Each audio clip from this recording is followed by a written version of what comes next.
Hello, hello, it's MA again, and I am now filming part 2 of my collection 2022. And now we're going into tarot, and I think the 3 groupings I'm gonna include in this video are the easy readers, straight out of the box, chaos, as in kind of wild and crazy, and number 3, the collage decks. So let's get rolling. So it looks like these straight out of the box readers are more than I thought. And I will say the first one was not straight out of the box because this is the one I learned on. This is my, star-backed universal weight that I've trimmed down. So, this was the system that I learned on. So that was not straight out of the box, but now it's in the, straightforward RWS clone category. And then I'll put, this was one of the first indie decks I backed. And this is the Superlunaris. It's the first edition, so I find the coloration is a little dark, a little hard to read. I think they corrected the coloration in the next one. But this, again, I don't remember if there is even a guidebook, but I don't think I've ever used it because it's just very straightforward. RWS images, reinterpreted. Actually, I love this Three of Cups. That was one of the cards that made me decide to back the deck. So yeah, straight out of the box. Nice, easy reader. I find that one's a little strange because there are contemporary figures and then there are knights in armor. So I'm maybe just a little puzzled about that. Okay, this little Cosmic Seed Tarot, I think I've only opened from the bottom, is kind of wacky. But again, like straight out of the box, I don't think there's a guidebooks at all, right? 8 of Specimens, leaving that behind. Oh, the Wands are probes. Okay, Knight of Probes, he's bringing the probe. 7 of Ray Guns, 9 of Discs. So very straightforward, very RWS. I like this deck. It's not the tiniest deck. It's a nice compact size. And it works pretty well in a spread. I mean, everything is easy to read. This is the indie version. I think now Rockpool has picked that deck out. And despite the kind of saucy name, really the only, naughty thing about it is that the wands are probes. So it's not really off color in any way. And actually, I'm kind of disappointed that this image does not appear on any of the cards. But I do like that little deck, and it has its place from now and then. The next one I have, again, open the box and read. This does come with a guidebook. It came in, a large box. I think when I buy a mass market deck, if I don't like the packaging, I just throw it away. And I put the guidebook on the bookshelf. So this is the Sacred Sisterhood deck. 8 of Wands, 7 of Wands, very straightforward Rider-Waite imagery. The major titles and the court card titles are in French, which I have been looking for a deck that wasn't Marseille that had French titles. So this also fit the bill for me in that way. I do some ancestor work with in French. So yeah. So La Lune, love this. Nice, easy, open the box and read. As soon as Rider-Waite, it's there for you. But the reason I have this one is the French titles mostly. That's why I picked it up. Okay. Next, this is Roses and Lilies 1909 facsimile that Conrad Steyn made and is available on playing cards. It's not a restored edition. It's a facsimile of, I believe, Saskia Jensen's deck. I picked this one over the Pam A or Pam B because I found that the line work around the faces was just like the expressions were a little more available, and I liked the kind of muted coloration. In general, I do not collect color variants of Pamela Coleman Smith's art, but this deck to me felt like time travel. When I saw the back and it was, you know, so weathered and just a little bit, you know, off color, I don't know. I just kind of fell in love with that. So yeah, that's one I just, I bought this nifty little box at a witchy fair, and I just keep this on the tabletop for when I need an RWS fix. Another pretty straightforward reader. If you can get the box open. Can I get the box open? Why can't I get the box open? There you go. Is the Quetero. It's got a lot of packaging. It's in one of these, you know, box within a box situations. Maybe that's why I don't use it as much as I might. I should rectify that. This was done with, was it risograph or risograph art? And it's kind of day glow, psychedelic. The cards are, you know, they're a little big and a little thick, but again, straight Rider-Waite imagery, very much modernized. The models are all named in the guidebook. The guidebook is good, but I don't find it, it's not a necessity to read with that deck. So that's one, you know, just open the box and have at it. Here's another one I would put in that same category in terms of having a wonderful guidebook, but I don't really know that it's needed if you know Rider-Waite, and that's the Shadowlands Tarot. Very straightforward. Rider-Waite, open the box and read. The guidebook is a delight, so I definitely recommend the guidebook, but again, this is one I find I can just have at it right away. Then, you know, do you ever find decks in your collection you can't even really explain why you have it? But I do have this Kawaii Tarot, the one by Lulu Mayo, not the one that's a little more anime style. And I don't know, I don't have anything else like this, and I think that's what made me get it, is to say, you know, what if you had a playful deck that had semi-anthropomorphized animals doing wacky things like playing the drums? And what if there's, you know, what if you had a poodle in a wing chair? You know, how would that work for you? So I do like this cute little deck. It's very Rider-Waite. I think it has a guidebook. I've never referred to the guidebook. I think in my imagination, I think that I'm going to, I don't know what, a child is going to come up to me and ask for a reading. Maybe not. I don't know. Just sometimes I feel like busting out of my comfort zone, and I think it's a little bit telling that something happy was out of my comfort zone. So, you know, as I was filming the Oracle collection video, I realized that, you know, the tarot collection is a little bit like a dinner party, and who would you invite? And I feel like, you know, somebody's got to lighten the atmosphere a little bit. Oops, took it out of the box too fast. This is the Liminal 11 Luna Soul Tarot.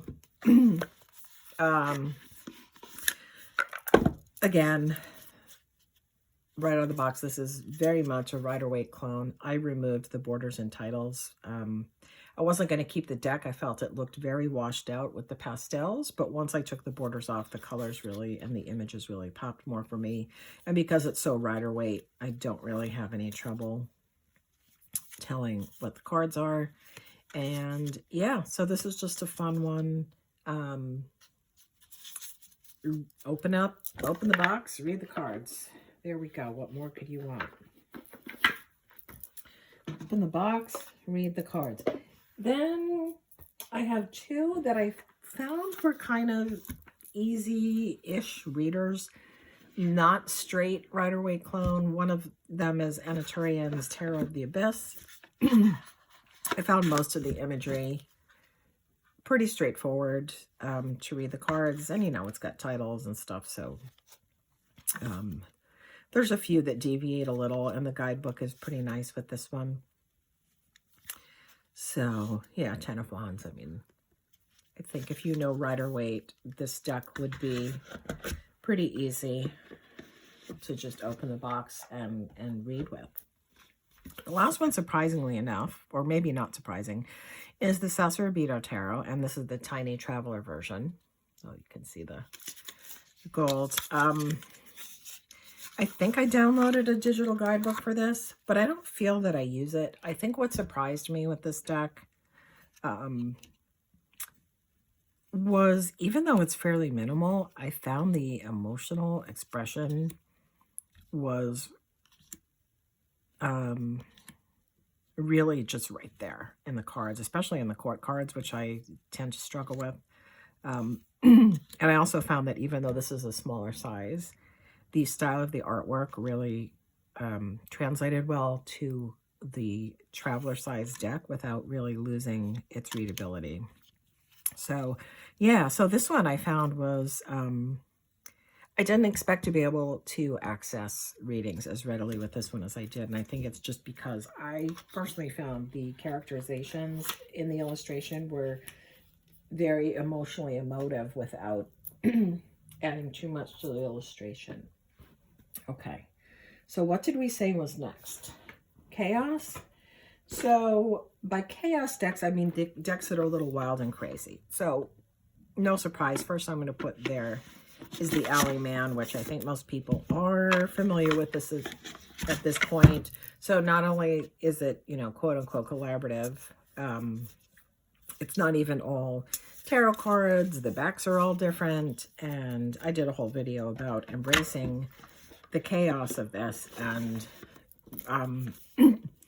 being able to access readings that are highly unpredictable, I find is a way to get me out of my comfort zone, and to not pigeonhole decks. Like, if I really have a question, I have a tendency to reach for certain decks that might skew toward what I want to hear. And something like this really pushes me away from doing that. Then two more I'd put in the wild and crazy zone. Our Patrick Valencia deck. So this is the Triumphi della Luna. This is the Illustrated Pips edition. So I might even go ahead and put this in the right out of the box reader edition because, you know, it's pretty Rider-Waite, really.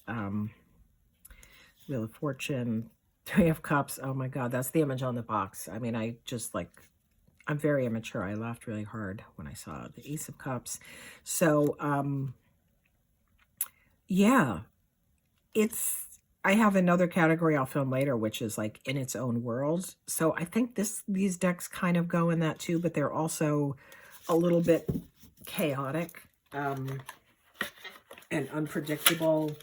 And that's kind of their appeal. And I would say the same thing of the Deviant Moon. And this deck, I've heard so many people say they use it for shadow work, which makes total sense to me. But I have found that this deck with me is very sassy and very saucy and tends to make me laugh. So I don't know what that says about my sense of humor. But yeah, so I kind of put these in chaos just because it's a what on earth is going on here kind of realm that I kind of like. Next in that category, I'll put the Tarot Adios de los Tres. And I put that in the kind of chaos category because of, I guess, sensory overload. There's a lot of information and a lot of symbols on each of these cards. This is the 10 of Cups. There's a rooster. There's a demon mask. There's the water. There's the stars. There's the cups. There's feathers. We've got unicorns. We've got winged eyeballs, many pointed stars, mer persons, dolphins, you know, Hindu deities. There's a lot happening here, and I am totally here for it, because first of all, it just kind of comes at my eyeballs, and then I will latch on to something in the card and probably, you know, different things every time. So put that in the chaos or the wild card category. Like if I'm thinking of the collection as a dinner party, these are the people I might invite over and be a little nervous that they were coming, like, I don't know what that guy's going to do. He might get a little crazy on me. And then the last one that I guess I have in this chaos / sensory overload category is the Medieval Europe Tarot. And kind of like the Adios, there's just so much going on in every card. And they do kind of follow the card meaning, but you just never know what else you're going to find. And the Star card. Okay, I see the Giant Star, but she's also kind of the Catherine wheel. There's some little moon creature down at their feet. The Hanged Man. There's also a cat licking itself. Roosters, oil lamps, skulls. It's a delight. So I put that in a kind of wild and crazy, lots going on there category. And I guess that will bridge me into the collage decks, which I don't have as many as I thought I would, because I am here for the collage decks lately. So this is the bridge. Oh, nudity alert on this one. So this is the Cosmic Tribe Tarot. And this is that I get a little bit of the sensory overload, kind of wild thing on this one. Visually, just a lot going on. You know, early days of digital collage. Cracks me up. You know, if this were somebody that I invited to my party, I feel like it would be a risk. Like, I don't know how this is going to go over, but I would be kind of in the corner watching. Like, I would love to have my coworker, whatever my coworker's deck is, and then this deck at the same party, and let them try to figure each other out. So that is the Cosmic Tribe Tarot. That's one that came in one of those annoying partitioned boxes. I think I have repurposed my, I think that's a Wild Unknown box or some other box. Okay. 4 more. This is the Enchanted Tarot, which I think a lot of people have seen. I like it. I know the cards are a crazy size. I'm okay with that. I think I wish the resolution of the art reproduction on the cards was a little better. Because I know it's textiles and very textured. It's just some of them aren't that easy to see. But I like this deck. I enjoy having big crazy cards. I find if I pull 3, I can do 3 cards with this, but that's the biggest spread I would try to do, because 3 cards is going to fill the whole table. That's it. Then I've got this one. I think I know I've showed this before. This is the Frau Grand Duchess that I randomly bought off eBay like early in my collecting, just because I love collage, and I love especially analog collage. I may have shown other decks that are collage, but I don't consider them collage. Anyway, yep, Frau Grand Duchess, lots of vintage images, kind of coins. This is one I don't know. I kind of have to reach on this one, but there's always something for my eyeball to latch onto that's going to give me some meaning. 5 of Cups. I guess this is kind of funny. You've got your, you know, your home organ probably with all the buttons for the different, you know, if you want a samba beat or a rumba, you press the little buttons and it gives you the background beat. Or you have your reel-to-reel. I don't know. You pick.